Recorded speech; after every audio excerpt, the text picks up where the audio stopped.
What is up, LEGO fans? Welcome back to another Mr. Woody review. Today we're taking a look at the Forgotten Jedi, LEGO's Forgotten Plo Koon's Jedi Starfighter. Let's talk about it. This set is based off of the Clone Wars, originally released for around $25, and you can currently find it new for about $150, maybe a little more, and used around $48 to $50. This set comes with two fantastic minifigures, the Forgotten LEGO Plo Koon and his astromech droid, the R7D4, which only appears in this set. The build is a great Jedi Starfighter with an awesome color scheme, so with all that said, let's jump right into it. Starting off with the nose of the ship, it comes to a point in a square of a 4x2 plate connecting to the blue. LEGO doesn't usually tend to match pieces you don't see with the color scheme of the rest of their Star Wars ships, but with this one, they thankfully did that. Underneath this 2x1 tile, there is just a yellow piece, which adds to the striping. I don't think that that's necessarily supposed to be a color that's there, but at least it's not different than what it should be. Moving up from there, the hull or the main bits of the ship are built up with just two large pieces. Did a good job at creating the overall shape of the ship, and I think it's one of the best Jedi Starfighters we've ever gotten. However, from the side you can see one of the downsides of the ship is these stickers. I'm not a huge fan of stickers, especially when they cover a really large area, and these stickers in particular cover a very large part of this piece. Makes me wonder why different pieces weren't used to represent different colors rather than just slapping a sticker on the blue. That being said, these stickers aren't terrible, and there isn't anything that really has to line up super well, so it's really hard to mess it up, thankfully. This set is also one of the first sets that we got an entire space for the astromech droid to fit, so right above those pieces we have a big gaping hole. While the hole may not be my favorite, I think this is a huge win for the Jedi Starfighters because now we got the entire astromech, versus before we would just get the head of the astromech that was supposed to come with the Starfighter. R7D4 looks really good in there, and I'm glad that they included him, so the hole isn't too big of a downside. Above that, we have the cockpit, which looks really great, even though it's a piece that you don't slide or anything, you just take on and off. Talk about that miscolored fin a little bit later. Inside of the cockpit is really cool, but also kind of lazy. They gave us a trench run sticker with a Jedi Starfighter. Really LEGO. I do like the buttons they added on the sides. They are simple and they're stickers, but at least we get detail. The best part of the cockpit happens after you put Plo Koon in there. He fits in there just fine, but he doesn't connect to any studs. And the reason for that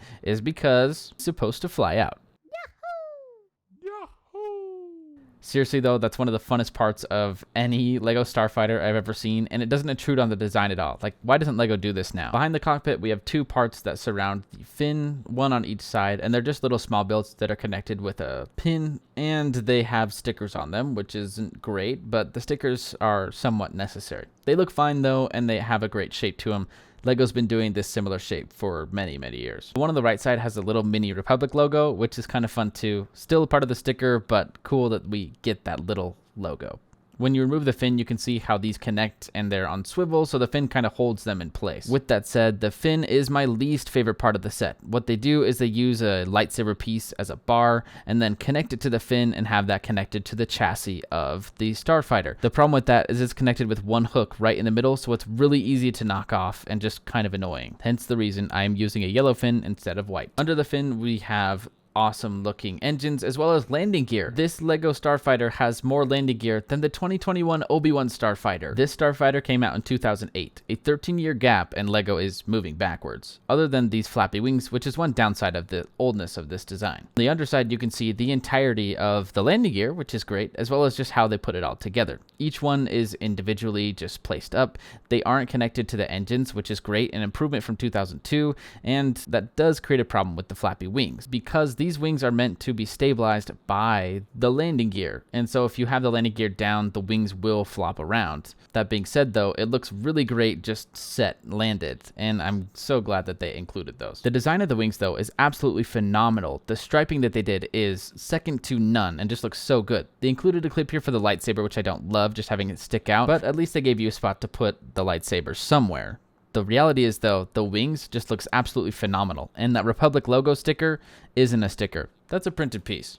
Stripes seriously look phenomenal from every angle. I cannot stress enough how good this thing looks, especially from far away. And instead of giant bulky stud shooters, the wings have these little tiny weapons that are just absolutely perfect, and they don't intrude on the design at all. It actually looks better with them there. I can't sing complete praises for this thing though, as there are gaps, just very small ones. Not as bad as the new Starfighter, but they are there. With all that said, I absolutely love the design of the Starfighter, but any LEGO set, the best part is always the minifigures, and these minifigs do not disappoint. The last set that we got Plo Koon in was with Wolfpack Troopers in 2014. It has been 10 years since we have seen this amazing Jedi, and a Jedi that so many people love from the Clone Wars, and even a little bit from Revenge of the Sith. And the fact that R7-D4 is completely exclusive to the set is crazy. It has one of the best astromech prints I have ever seen. So we'll dive into R7 first. The R7 here is really good. Of course, the printing on him is fantastic, but the entire body is brown, which is just unique for an astromech, and I haven't noticed any breakage, which is good. This was before the dawn of back printing on astromechs, but the printing on the back of the head looks absolutely phenomenal, and the brown studs of the body do coincide with the prints of the astromech, which is really cool. He's a great exclusive figure, and R7-D4 is a great astromech to have, even if we don't see him too much. Moving on to the Forgotten Jedi, this Plo Koon here is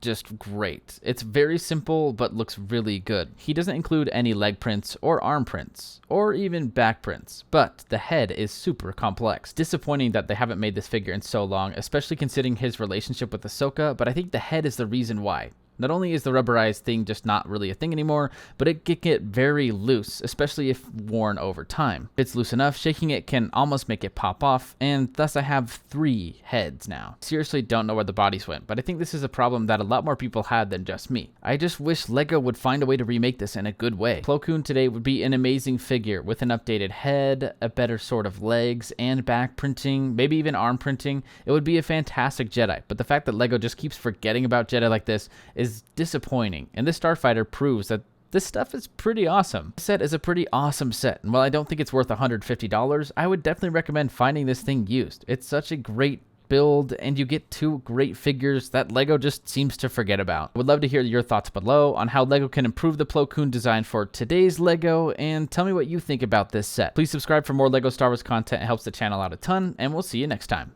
Peace.